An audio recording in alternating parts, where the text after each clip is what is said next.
Bismillahirrahmanirrahim. Assalamualaikum warahmatullahi wabarakatuh. Alhamdulillah allazi amarona bi'tisami bihablillah.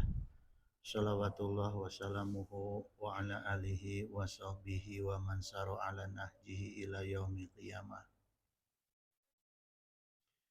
Amma ba'du, hadratal muhtaromin summa ila hadratil kiram min jami'i sayhina ayuhal mukarramun sahibal fuldola alazi yakhduruna fi haza masjid jami amanan hadanallahu wa iyyakum.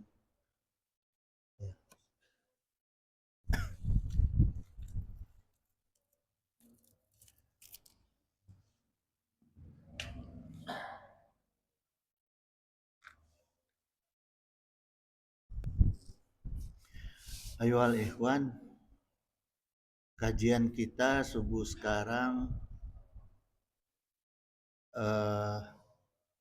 temanya ilmu, ulama, dan jihad. Ya. Jadi mengenai bahasan ilmu, jamaah sekalian, ada jumhur ulama, yaitu perkataan para ulama, ya, yang mengatakan al ilmu bita'alumi. Jadi ilmu itu didapat dengan belajar, wal barokatu bil hikmat. Jadi keberkahan ilmu itu didapat dengan hikmat. Hikmat itu artinya mengabdi. Bahasa Indonesianya mengabdi, ya. Jadi jemaah sekarang, ukuran berkahnya ilmu disampaikan oleh Imam Syafi'i, laisa al ilmu ma hafidho. Jadi ilmu itu bukan untuk dihafal. Dihafal itu baik, tapi pada intinya ilmu itu bukan dihafal, lakin al ilmu manafa'a. Tetapi ilmu itu adalah apa yang bermanfaat. Ya.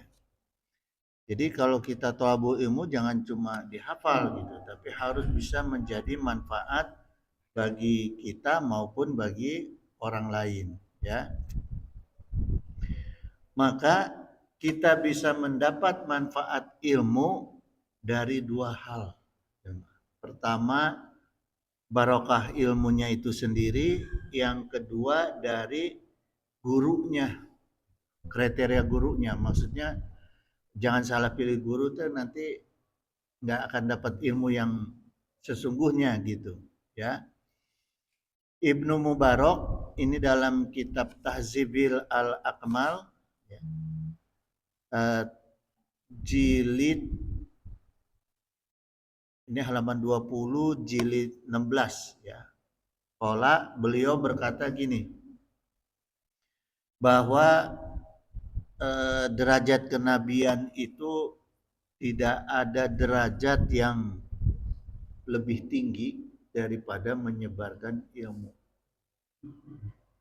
Ya, jadi kenapa nabi itu derajatnya menjadi begitu tinggi? Karena para nabi menyebarkan ilmu. Ya. La alama ba'dan nubuwati darajatan afdola min basil ilmi. Jadi kata beliau, aku tidak mengetahui setelah kenabian itu ada derajat dari yang lebih utama dari min basil ilmi, daripada menyebarkan ilmu, ya. Jadi kata Ibnu Mubarak itu, menurut pandangan dia itu tidak ada derajat yang lebih tinggi, ya, selain daripada kenabian, ya, yang lebih utama dari menyebarkan ilmu. Gitu jemaah. Jadi maknanya ya hampir disamakanlah orang-orang yang penyebar ilmu itu derajatnya dengan para nabi gitu, ya. Kemudian jemaah sekalian, penyebar ilmu yang seperti apa nih yang derajatnya sampai demikian tingginya, ya. Jadi karena guru ini kuat hubungannya dengan ngalap barokah, ya. Jadi jangan sampai dan mahabbah gitu, ya. Jadi jangan sampai nanti dengan guru itu kita saking tinggi-tingginya derajat guru, tapi ternyata salah milih guru, ya. Akhirnya udah kadung ngalap barokah, udah kadung mahabbah, tapi nggak dapat apa-apa. Nah, ini yang penting, ya, kriteria gurunya ini. Jadi yang disampaikan oleh Al-Imam Ghazali dalam kitab Risalah Al-Adab fi Din fi Majmu'ah Rosali, kitabnya Al-Imam Ghazali ini, ya. Beliau berkata gini, adabul ulama atau adabul alim, orang-orang alim, pertama yaitu adabnya adalah lazumul ilmi. Jadi kalau kita milih guru, milih ulama, ya, atau memilih orang alim untuk jadi panutan, jangan hanya sekedar dilihat ilmunya, tapi harus juga mau melihat adabnya, ya. Maka di sini Imam Syafi'i menyampaikan, pertama, adab seorang ulama atau seorang alim yang paling penting itu lazumul ilmi.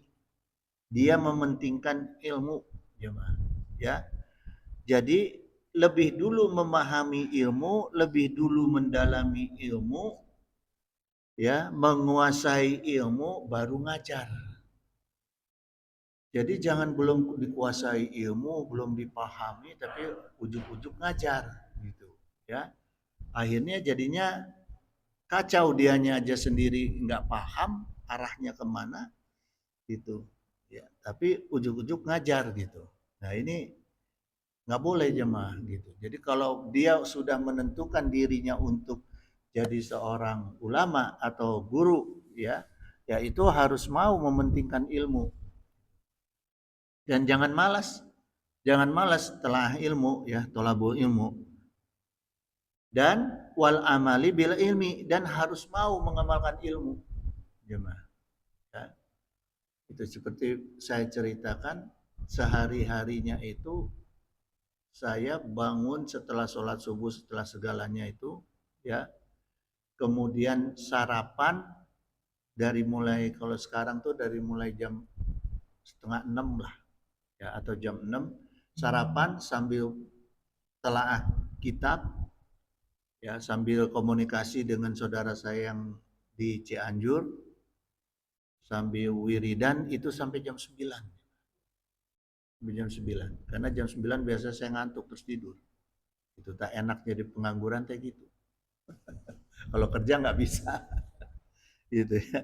Terus tidur, bangun-bangun jam 10 lah gitu atau jam 11 gitu. Ya. Setiap pagi itu jemaah. Setiap hari gitu.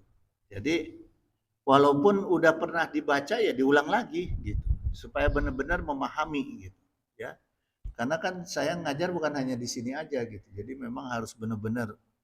Bahkan cerita sedikit, tadi malam saya itu belum mempersiapkan matang kajian untuk pagi ini jemaah. Tahu-tahu istri saya minta antar ke mana? Ke mana tadi? Ini teh ke apa teh itu teh? Kokas. Ya. Jadi istri saya jalan, saya tuh sambil megang HP, gitu tah. Nggak merhatiin yang lain gitu, minggir sebentar gitu, ya. Ya. Karena saking penting-pentingnya untuk saya persiapkan hari ini, pagi ini, subuh ini, jemaah, ya. Karena saya pikir kalau sampai di rumah saya capek, saya ngantuk, nggak keburu, gitu. Jadi sambil jalan ya sambil, ya itulah penting-pentingnya ilmu, jemaah, ya. Yang kedua, syarat ulama atau orang alim itu wadawamul waqori. Jadi mendawamkan sikap apa? Qori itu martabat diri.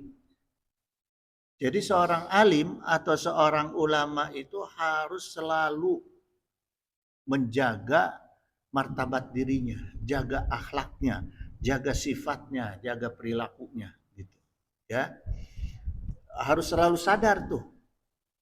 Harus selalu sadar bahwa kita tuh harus menjaga akhlak. Karena apa? Salah sedikit jadi contoh, tak itu menjadi masalah. Gitu, ya. Jadi seorang alim itu harus mau wadawamul waqori gitu, ya. Menjaga akhlak. Dan harus dawam, harus terus-terusan. Jangan di depan orang, di depan jamaah jaga akhlak, di luar jamaah akhlak itu benar pula. Ya. Terus yang ketiga jamaah wa manu takaburi gitu. Ya.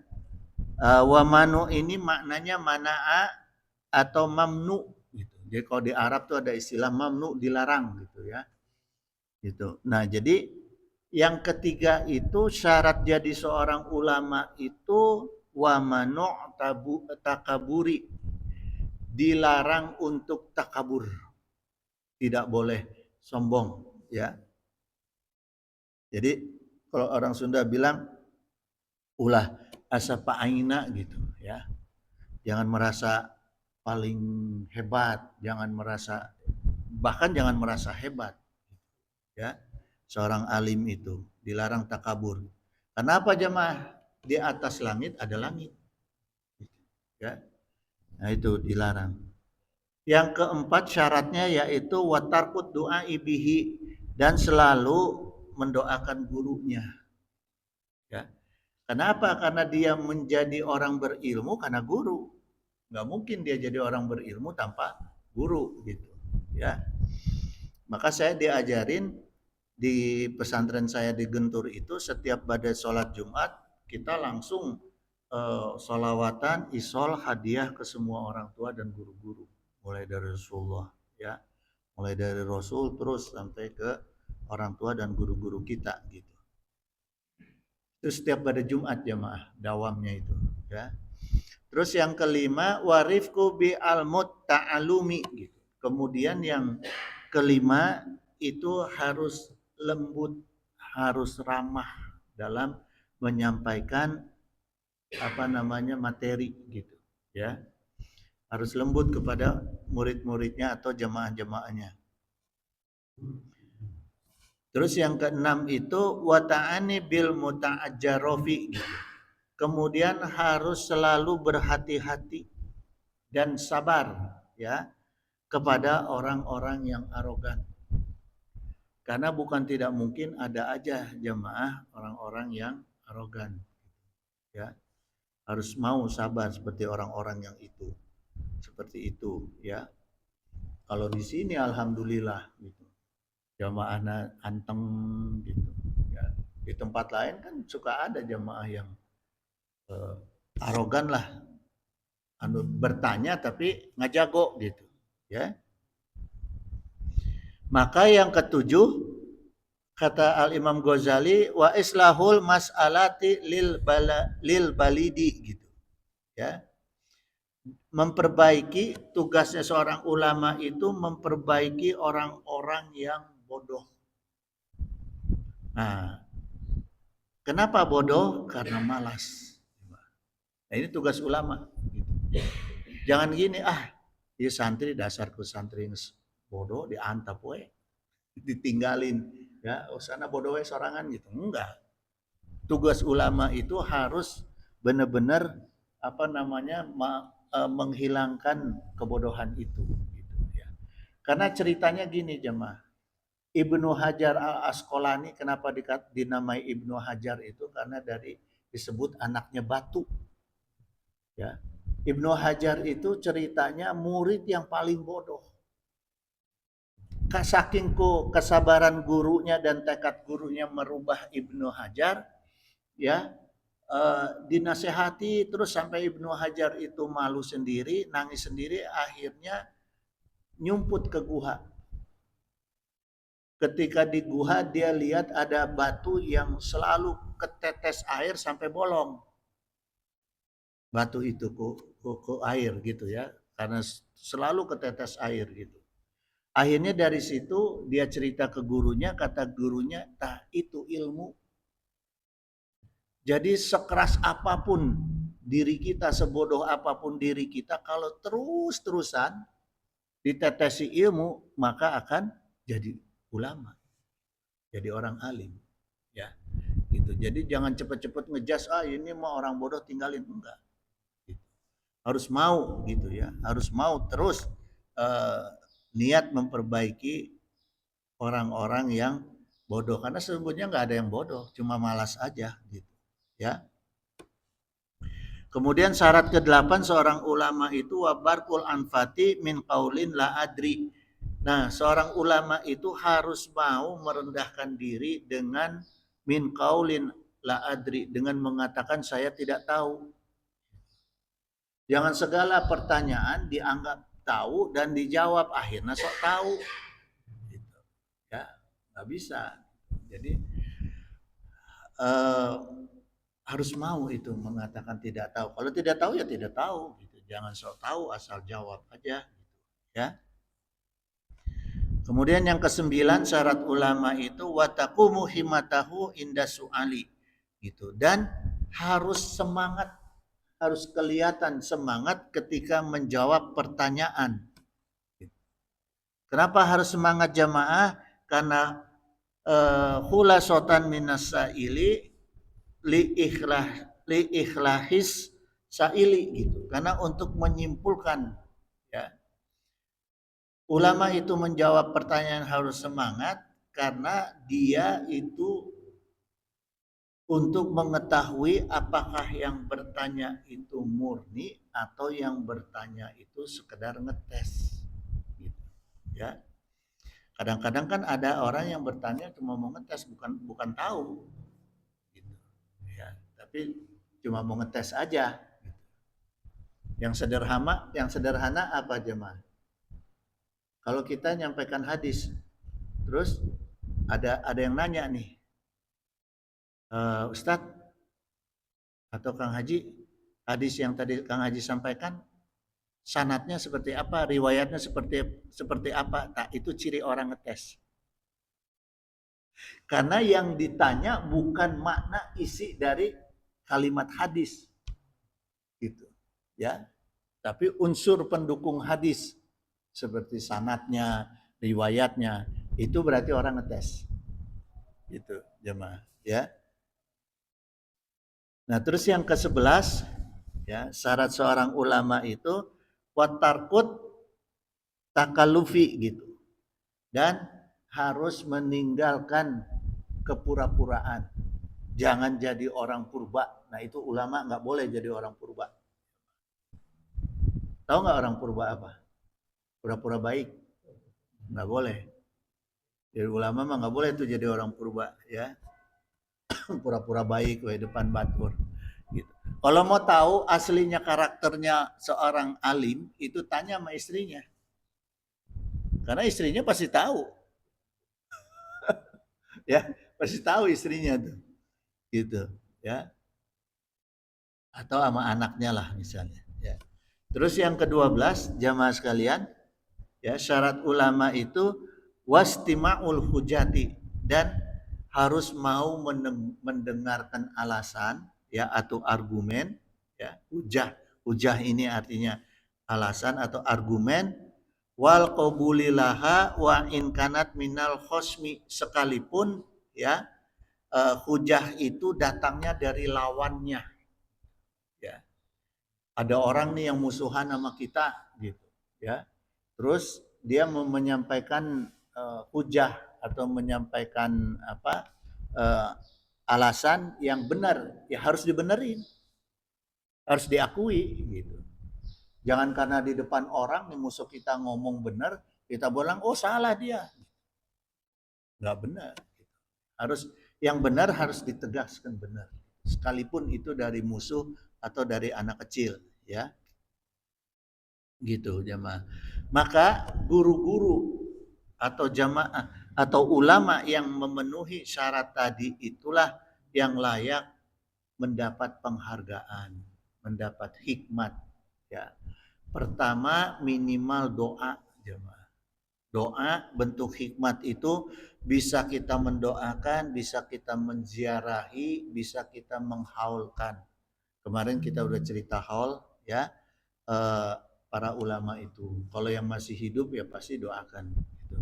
Kalau yang sudah meninggal ya kita ziarahi atau kita buatkan haul ya setahun sekali gitu. Ya. Maka jamaah ulama salaf itu, para ulama salaf itu mengatakan masolaitu ila wada itu gitu.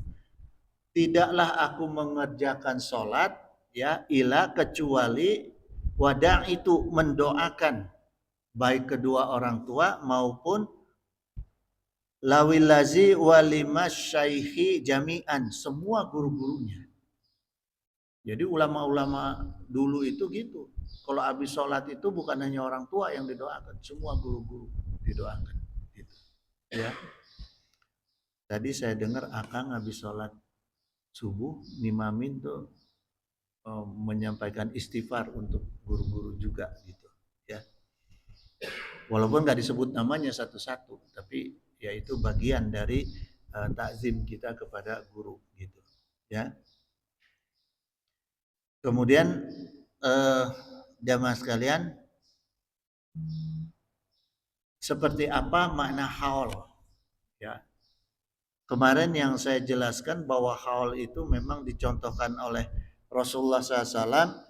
Ya juru syuhada, Rasulullah SAW itu selalu mengunjungi makam para syuhada. Ya, bi Uhudin, di bukit Uhud, fi kulli haulin, setiap tahun. Jadi makna kata haul itu artinya tahun. Ya, gitu. Jadi setiap tahun jemaah. Setiap tahun Rasulullah itu berkunjung berziarah ke makam para syuhada. Salamun alaikum bima sobartum. Kemudian Rasulullah menyampaikan doa keselamatan karena kesabaran para syuhada, ya. Maka Rasulullah tegaskan fani ma'uqbadaro gitu. Maka diberikanlah para syuhada itu tempat yang lebih baik daripada kehidupan di dunia gitu. Ya. Nah, sekarang maknanya gini, jemaah. Yang dimakamkan di Uhud ini kan para syuhada. Para syuhada itu artinya orang-orang yang berjihad, ya. Orang-orang yang berjihad. Nah, sekarang eh, kita kupas nih, jemaah, makna jihad. Ya. Yang seperti apa orang yang layak mendapat kedudukan sebagai syuhada, ya, mujahid gitu. Sehingga layak kita ziarahi, layak kita haulkan atau kita doakan, ya. Pertama, jihad itu jahada al-jahdu al-juhdu. Ya. Secara lughah nih. Jadi kata Imam Ar-Raghib ya Al-Asfahani rahimahullah, ini ahli bahasa, ya, bahwa al-jahdu, ya, jimnya di fathah itu, kalau jimnya di fathah jahdu itu artinya sulit, kesulitan banget gitu, ya. Tapi kalau di domah juhdu, al juhdu itu maknanya kemampuan yang maksimal. Itu makna dari kata jihad. Jadi orang-orang yang berjihad itu orang-orang yang harus mau mengerahkan kemampuannya, ya, secara maksimal untuk mengatasi kesulitan. Nah, itu makna jihad, jemaah, ya. Lalu kata jihad juga diambil dari kata jahada yujahidu jihadan. Ya. Maknanya apa? Berjuang sekuat tenaga. Jadi intinya jihad itu harus mau benar-benar mengerahkan kemampuan, berjuang sekuat tenaga untuk mengatasi kesulitan. Nah, ada istilah jihad yang digunakan untuk perperangan. Ya. Kesulitan mengatasi peperangan. Itu dalam Al-Mu'jam Al-Wasit, makna jihad itu qitalun ma laisa lahu dimmatun min al-kufar, ya, atau minal kufar. Artinya beliau menerangkan bahwa jihad itu adalah memerangi orang kafir yang tidak ada ikatan perjanjian damai dengan muslim. Contoh jihad perang ini di mana? Di Palestina. Di Indonesia nggak ada. Ya. Jadi kalau ada orang yang mengatakan, ayo asah pedang, ayo ini kita perang, nah itu bukan jihad. Gitu. Ya, itu ngajak ngaco itu. Ya, nggak benar itu orang kayak gitu. Ya, hanya ada sekarang itu sisa tinggal satu di Palestina. Gitu. Di Indonesia nggak ada itu provokator itu. Ya, maka jemaah sekalian, jihad seperti apa di dalam kondisi damai? Ya, yang kita bisa mendapatkan pahala jihad nih di dalam kondisi damai seperti kita di Indonesia sekarang itu. Ya,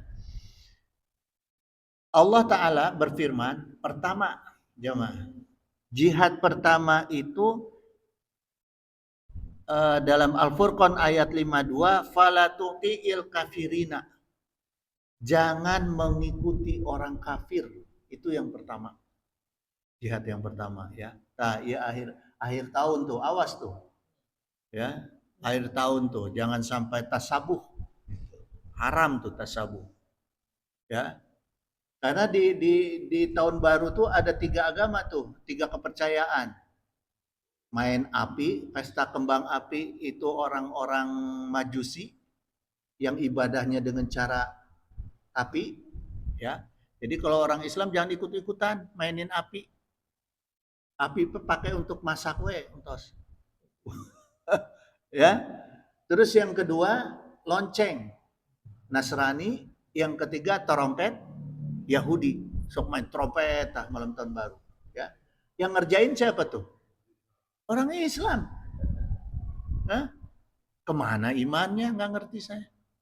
Tahu tugas ulama itu ngasih tahu, jangan ulamanya ngikut-ngikutin bakar kembang api. Ngaco kan? Gitu, ya. Itu yang pertama tuh. Tasabuh haram. Nggak boleh jemaah, ya. Makanya ini termasuk dalam perkara jihad. Karena apa? Karena susah kita meninggalkan tasabuh, maka harus ada dorongan yang kuat, niat yang kuat. Gitu. Ya.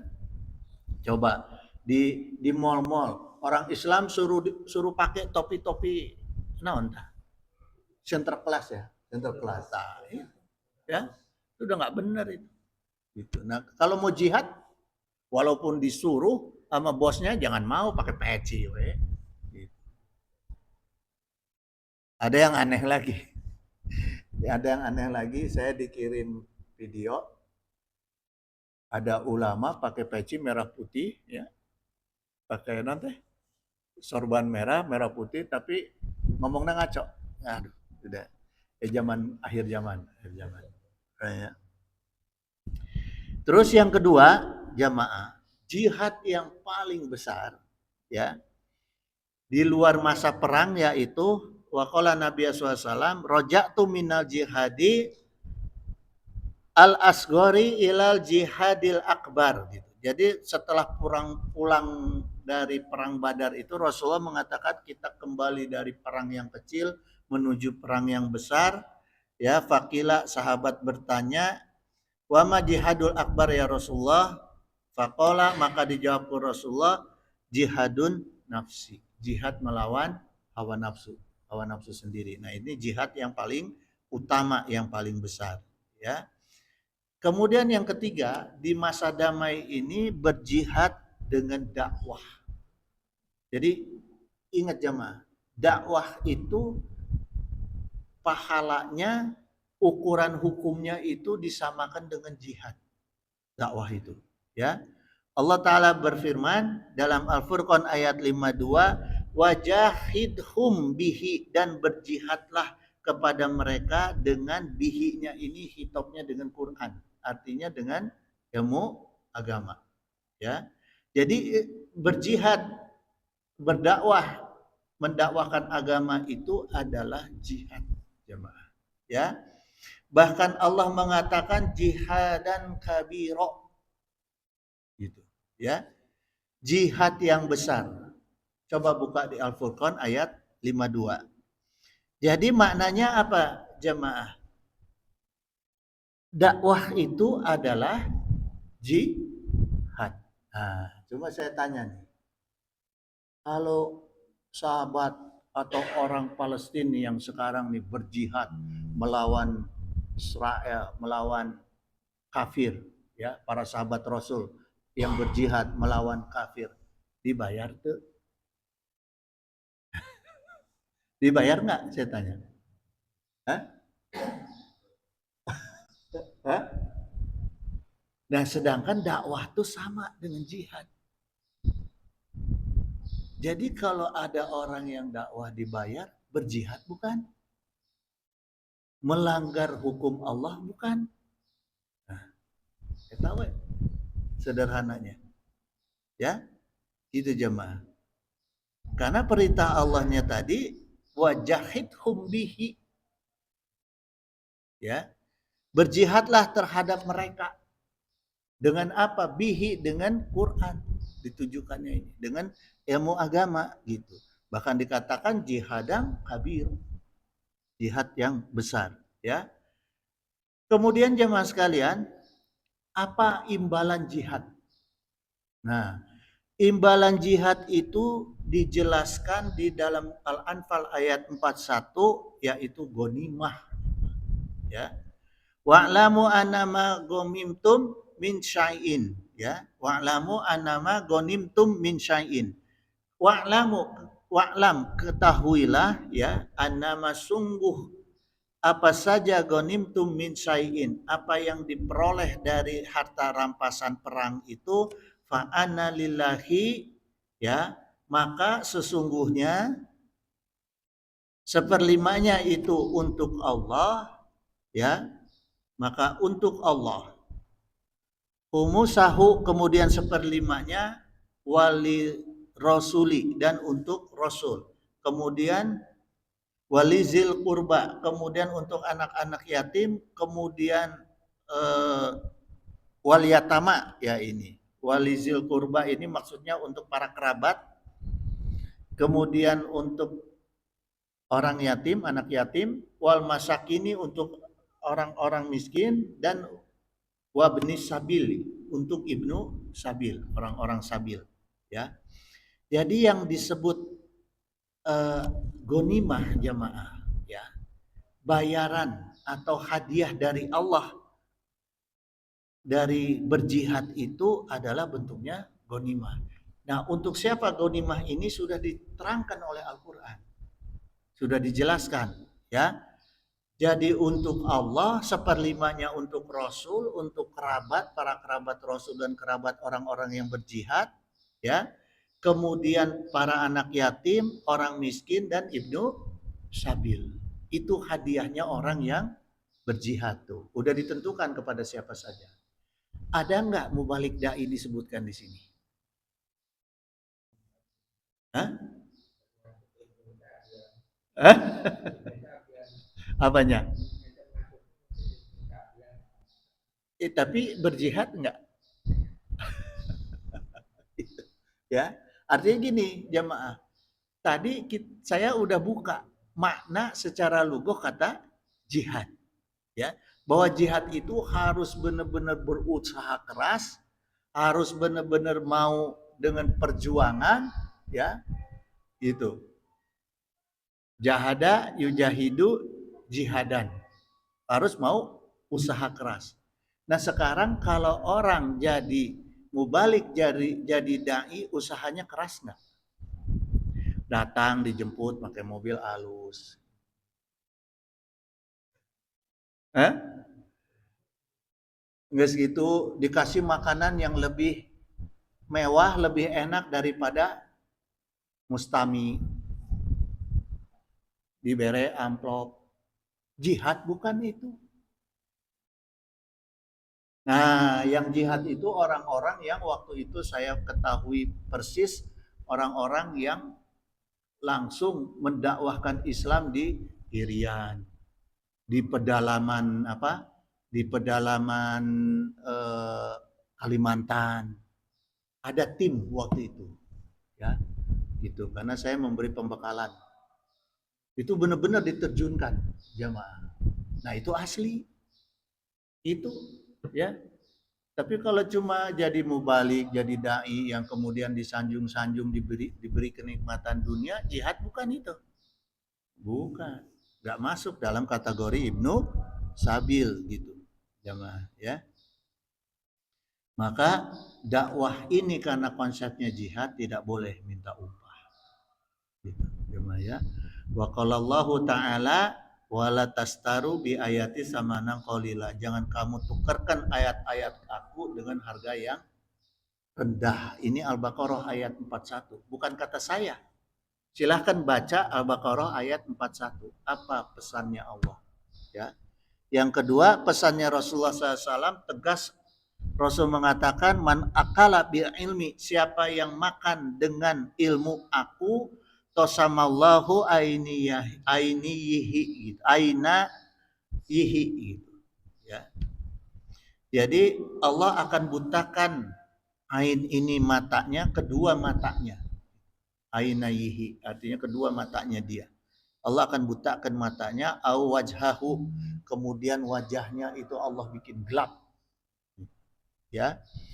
Wa kanatin naru Allah bihi, dan kata Rasul apa? Sabda Rasul, wa kanatin naru, dan neraka itu Allah bihi, lebih layak untuk dia. Itu jemaah.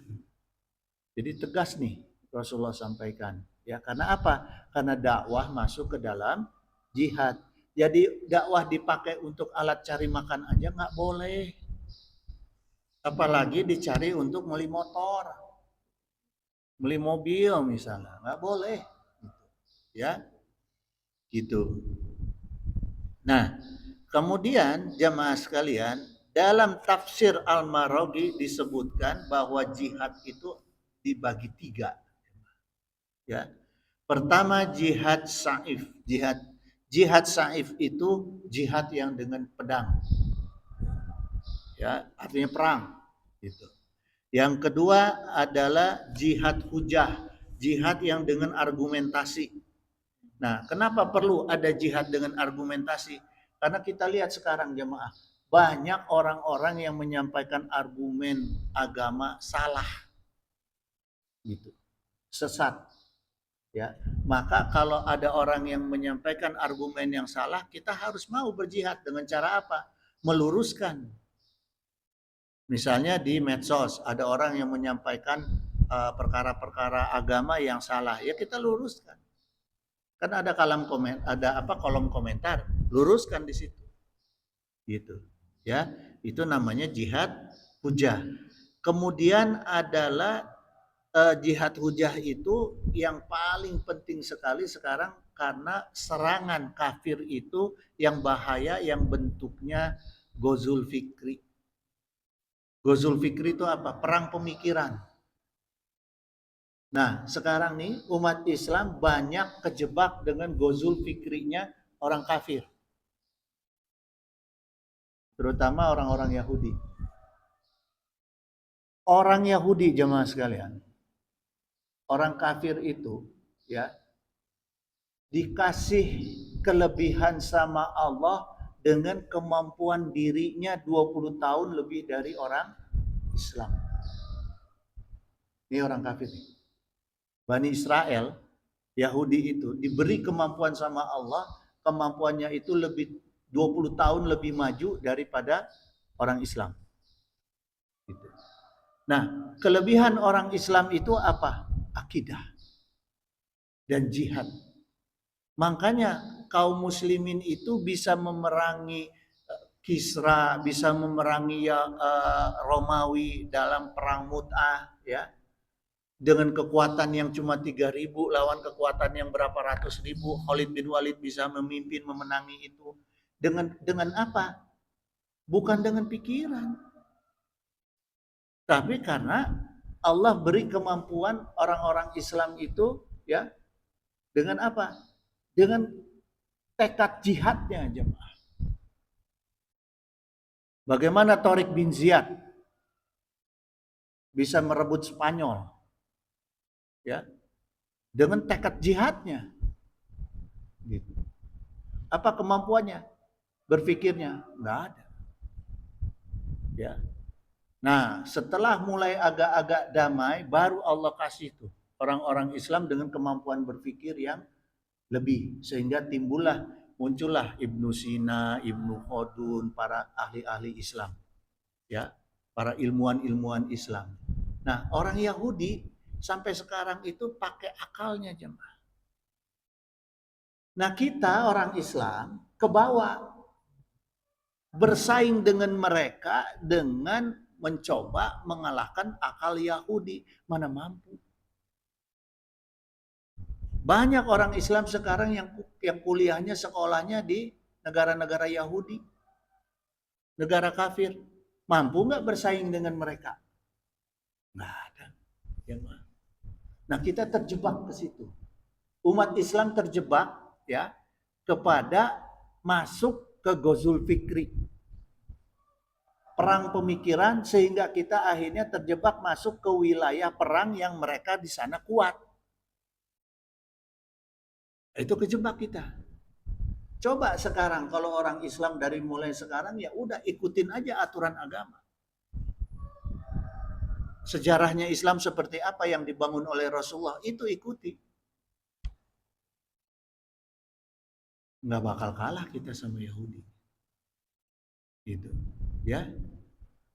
Kenapa kita kalah sama Yahudi? Ya karena kita ikut masuk perang ke wilayah mereka. Terpengaruh oleh Ghazul Fikrinya mereka. Bahwa segala sesuatu itu harus pakai materi, pakai uang. Mafi fulus ente mampus. Nah, jadi menganggapnya semua modal hidup, modal kesenangan itu, kenikmatan adalah uang. Nah, itu yang salah. Gitu. Ya. Nah, maka pendukung jihad hujah itu adalah jihad burhan, yaitu jihad dengan menggunakan dalil-dalil. Ya, mengumpulkan dalil, meramu dalil jadi satu ilmu. Nah, itu termasuk jihad, ya, mutolaah itu termasuk jihad gitu, ya. Karena banyak sekarang orang mau jadi kiai, mau jadi ustadz cuma ngapalin seadanya. Baca hadisnya satu, baca ayat Qur'annya satu, ngomongnya 2 jam. Ya kan? Kebanyakan kan ceramah sekarang begitu. Hadisnya cuma satu. Ayat Qur'annya satu. Ngocehnya 2 jam. Gitu. Ya. Ini punten-punten jemaah. Saya kenapa kalau ngaji itu langsung saya sampaikan dalilnya, kemudian saya sampaikan pemikirannya, telaahnya, ya. Kemudian saya rekam, saya bagikan rekamannya supaya kita juga bisa dikoreksi. Nah, jadi apa yang saya sampaikan ini saya rekam, saya berikan ke kakak sepupu, ke apa. Tolong dengerin. Ada salah nggak saya? Kalau ada salah, tolong dikoreksi supaya pertemuan berikut saya koreksi. Gitu. Nah, itulah cara ngaji jemaah. Ya, kalau yang ayatnya 1, 2, ngocehnya 2 jam itu mah bukan ngaji.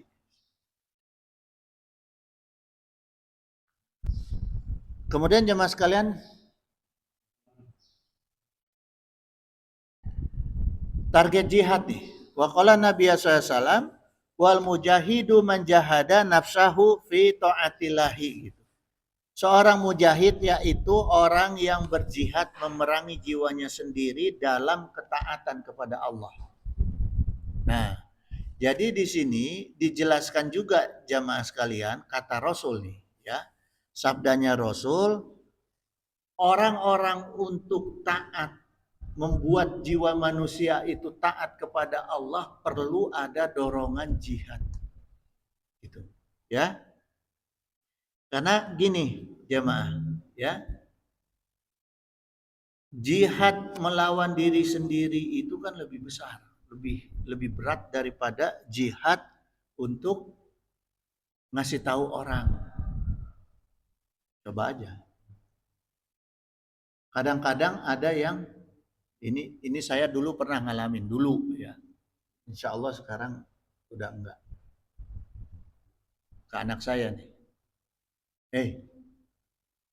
Nan, sholat. Sholat. Lu ditekan sama anak saya. Sholat kamu ini. Habis selesai sholat saya baca kitab. Lupa saya sholat, saya sendiri belum sholat. Ya, jadi ternyata apa? Jihad kepada orang lain, mendakwahkan orang lain lebih berat daripada jihad melawan diri sendiri. Itu jemaah, ya. Itu. Wal muhajiru man hajara manahallahu anhu. Nah, kemudian Rasul juga mengatakan dan muhajir atau orang-orang yang berhijrah itu yaitu orang-orang muhajir itu yang disebut muhajir yaitu orang-orang yang berhijrah dari larangan Allah. Nah, di sini Rasulullah ya menyamakan hukum dua kedudukan ya, hukum jihad dan hukum hijrah itu harus bareng. Harus sama gitu kedudukannya ya. Karena gini jamaah, hijrah itu kan artinya pindah. Artinya hijrah pindah ya.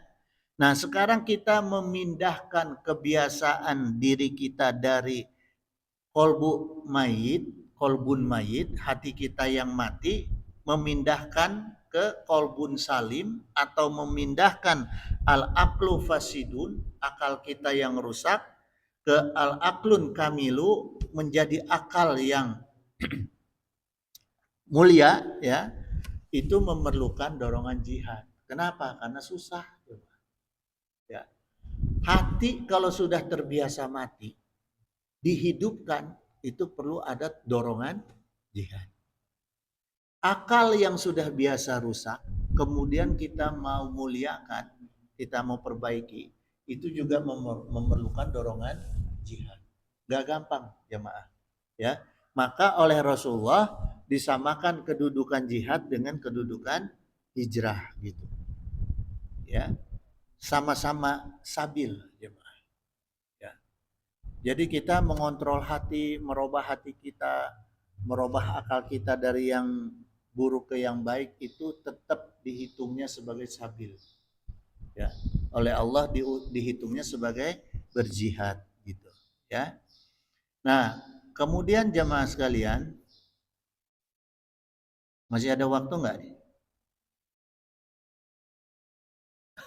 Masih ada? Sih. Oke, ya. Soalnya saya nggak bawa ini, biasanya bawa jam. Jadi gini jamaah sekalian, orang-orang yang sudah mampu berjihad melawan dirinya sendiri, ya, kemudian dia menjadi layak untuk diziarahi, untuk didoakan dan menjadi guru yang layak untuk dihaulin. Nah, sekarang dasarnya orang yang seperti apa? Ya. Orang-orang seperti apa yang perlu kita hikmati, bahkan sampai hidupnya kita hikmati, kemudian meninggalnya kita ziarahi dan kita acarakan haul setiap tahunnya, ya. Konsep hidupnya jemaah, pertama nih konsep hidupnya guru ya, untuk yang kita ambil jadi guru, kita muliakan. Pertama dalilnya itu Rasulullah SAW, ini dalil inti ya, khairun nas anfa'uhum linnas. Artinya sebaik-baiknya manusia orang yang paling manfaat untuk orang lain. Nah, itu untuk orang yang hidup jemaah ya. Nah, kemudian pertanyaannya, apakah orang yang sudah mati itu masih bisa memberikan manfaat? Ya kan? Untuk apa kita ziarahi orang yang sudah mati? Kita bikin hal kepada orang yang sudah mati? Apakah dia bisa memberikan manfaat? Nah, jadi gini, jemaah. Rasulullah Shallallahu Alaihi Wasallam sendiri pernah menyampaikan gini, ya. Ini diriwayatkan oleh Ibnu Mas'ud. Hayati khairul lakum tahaddatsuna wa yahdasulakum. Jadi sabda Rasul, kehidupan aku ya itu khairul lakum, lebih baik untuk kamu ya, tahaddatsuna wa lakum. Karena kalian bisa bicara langsung dan bisa mendengar langsung dari aku. Tuh, kata Rasul. Ya. Jadi hidupnya Rasulullah itu bermanfaat karena orang bisa, sahabat bisa langsung bertanya, bisa langsung mendengar kepada Rasulullah. Nah, kemudian Rasulullah katakan, faiza ana mutu. Maka ketika aku ini sudah meninggal dunia, sudah mati, ya. Bahasanya mutu di sini mati, kita haluskan meninggal dunia, ya. Kanat wafati khairul lakum. Maka kata Rasulullah, kematian aku itu akan lebih baik untuk kalian. Tuh. Gimana? Ya. Tu'aradu alayya amalukum fa in ra'aitu khairan hamidtu Allah. Kenapa kematiannya Rasulullah lebih baik untuk umatnya? Karena Rasulullah itu diperlihatkan setelah Rasulullah meninggal dunia, diperlihatkan ku Allah amal umatnya. Tetap diperlihatkan, ya. Tu'radu diperlihatkan alayya amalukum, amalnya umat. Nah, ketika ya fa in ra'aitu, ketika saya melihat amal umatnya itu khairon, baik, maka hamidtu, maka Rasulullah bersyukur kepada Allah. Jadi Rasulullah nih melihat kita nih hidup nih. Kita kumpul di sini, ya, hati kita ikhlas kumpul di sini, niat talabul ilmu benar, Rasulullah bersyukur kepada Allah. Karena ngelihat umatnya berbuat baik, ya, gitu. Kemudian kalau Rasulullah, ya, wa in ra'aitu syaron, kemudian Rasulullah melihat umatnya berbuat buruk, syarok, berbuat buruk, ya, istighfartu lakum, maka Rasulullah memohonkan ampunan untuk umatnya. Nah, itu jemaah, ya. Jadi maka banyak-banyaklah kita bersolawat kepada Rasul, gitu, ya. Karena Rasulullah sudah mati aja, sudah meninggal aja masih memberi manfaat. Ya. Nah, bagaimana untuk manusia selain Rasul? Apakah sudah mati bisa memberikan manfaat apa tidak? Ya, gitu. Nah, sekarang apa yang disampaikan ke Rasulullah? Iza matal insanu an qata'a amaluhu. Ya. Kalau seorang sudah meninggal dunia, putus semua amalnya, ya, ila min salasin, kecuali 3 perkara. Ini udah umum kita tahu, ya. Shadaqatun jariyah au ilmin yuntanfa'u au ilmin yuntanfa'u bihi au walidin solihin yad'u lahu. Ya. Kecuali 3 perkara yang tidak putus, yaitu sedekah jariyah, ilmu manfaat, dan anak-anak soleh yang mendoakan. 3 perkara itu, ya. Nah, 3 perkara ini sesungguhnya ada di mana? Ada di ulama, ada di orang alim, ada di orang yang mau mengajarkan ilmu. Ya. Kenapa? Pertama, shadaqatun jariyah. Ketika orang itu menyampaikan ilmu-ilmu agama yang maknanya adalah nasihat, ya, baik Quran, hadis, ijma, qiyas, itu dia tidak meminta upah, maka dia sudah berjariah. Itu shadaqatun jariyah. Maka amal orang yang seperti ini tidak akan pernah putus, jemaah. Ketika kita ziarah, kita bisa mendapat manfaat. Orang yang seperti ini, satu. Yang kedua adalah ilmu yang manfaat. Ilmu yang disampaikannya, ilmu yang menjadikan orang-orang itu menjadi soleh dan soleha. Ya, bukan sekedar cekakak, cekikik, ketawa-ketawa, habis itu hilang. Itu yang kedua. Itu yang disebut ilmu yang manfaat. Ya. Yang ketiga, melahirkan anak-anak yang soleh. Melahirkan anak-anak yang soleh itu ulama yang bikin pesantren.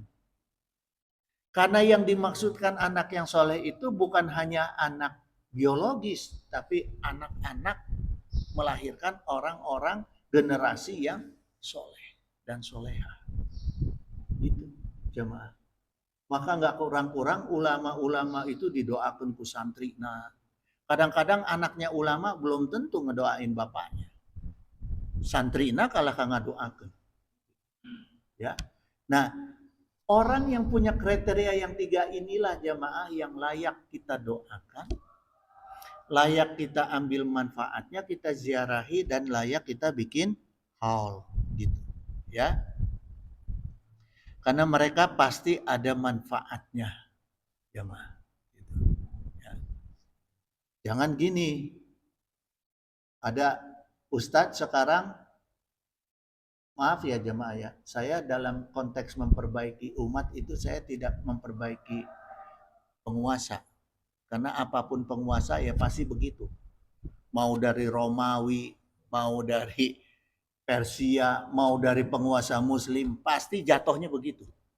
Penguasa mah udahlah, sebagian anak itulah. Gitu. Justru yang penting harus dibenerin adalah tekad ulama. Gitu. Karena yang berpengaruh langsung kepada umat adalah ulama. Sinfani ala umati iza solohu asluhan nasu wa iza fasadu fasadan nasu. Zalika ulama wal umaru. Yang dikatakan oleh Rasul, ulama dulu, baru umaru. Ya. Jadi gini jamaah sekalian.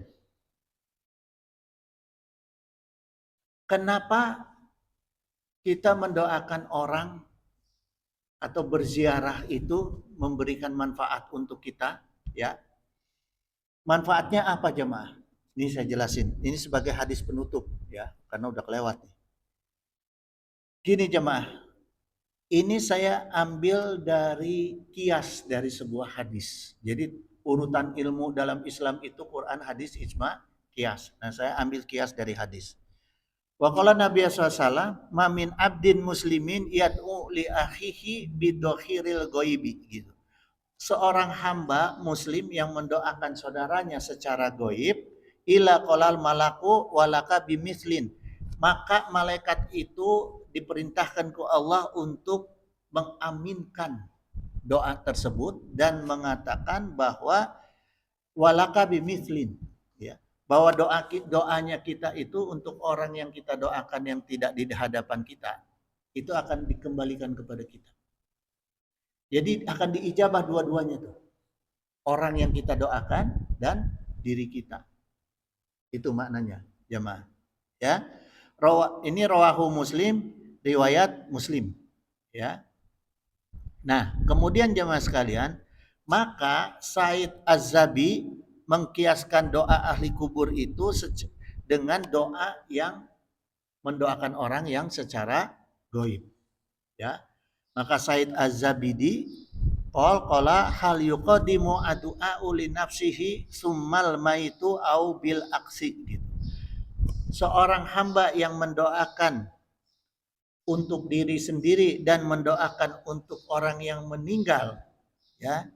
Kemudian az-zahiru asani izi du'a'u lil maiti mustajabun. Maka doanya itu sudah pasti diijabah. Gitu, ya. Bahkan dalam kitab ini diajarkan kalau kita mendoakan ahli kubur itu, doakan dulu ahli kubur, baru kita berdoa. Nah, ketika kita berdoa itu diaminkan ke malaikat jemaah. Ya. Nah, itu manfaatnya orang ziarah. Tapi jangan salah ziarah. Tadi 3. Orang yang bisa kita ziarahi itu orang yang ilmunya manfaat, orang yang menjariahkan ilmunya, orang yang melahirkan anak-anak atau umat, generasi umat yang soleh. Itu jemaah. Ya. Jadi sampai sini dulu kajian kita. Insya Allah kita sambung lagi minggu depan. Innahu sami'un qaribun mujibud da'wat wa yaqdiya hajat subhanaka Allahumma wa bihamdika asyhadu an la ilaha illa anta astaghfiruka wa atubu ilaik. Wallahul muwaffiq ila aqwamit thoriq. Wassalamualaikum warahmatullahi wabarakatuh. Allahumma sholli wa sallim wa barik ala sayyidina wa syafi'ina wa habibina maulana Muhammad wa sallim radhiyallahu taala an sadatina sabi sayyidina Rasulillahi ajmain.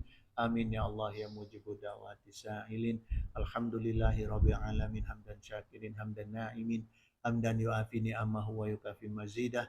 Allahumma anta rabbi la ilaha illa anta khalaqtani wa ana abduka wa ana ala ahdika wa ahdika mastata'tu. A'udzu bika min syarri ma sana'tu wa bu'ulaka bi ni'matika alayya wa bu bi dzanbi faghfirli fa innahu la yaghfiru dzunuba illa anta. Allahumma alhimna rusdi wa izna min syarri nafsi. Allahumma agnina bi ilmi wa zaina bi hilmi wa inna bi taqwa wa jamilna bil afiyah. Allahumma anfa'na bima 'allamtana wa 'allimna ma yanfa'una wa zidna ilman walhamdulillahi ala kulli halin wa na'udzubika min syarri ahlina bi rahmatika arhamar rahimin. Allahumma hdina bi hudaka waj'alna mimman yusyari'u fi ridhaka wa la tuwalina waliyan siwaka wa la taj'alna mimman khalaka amraka wa asaka wa hasbunallahu wa ni'mal wakil ni'mal maula wa ni'man nasir wa la haula wa la quwata illa billahil aliyyil azim. Allahumma salimna wa walidina wa auladana wa ikhwanana wa ahbabana wa zaujatina min jami'i mahawifid dunya wa akhirah wa ahwalihima istajib ya Allah ya mujibu da'wati sa'ilin. Allahumma inna nas'aluka rizqan thayyiban kasyiran wasi'an bi ghairi hisab. Allahumma la tasluk minni ni'matan an'amta alayya. Allahumma inna nas'aluka salamatan fid din wa afiatan fil jasad wa ziyadatan fil ilmi wa barakatan fil rizqi wa taubatan qabla maut wa rahmatan indal maut wa maghfiratan ba'da maut. Allahumma khawin alaina fi syakaratil maut wa najata minan nar wa fa inda hisab. Subhana rabbika rabbil izzati amma yasifun wa salamun ala mursalin walhamdulillahi rabbil alamin.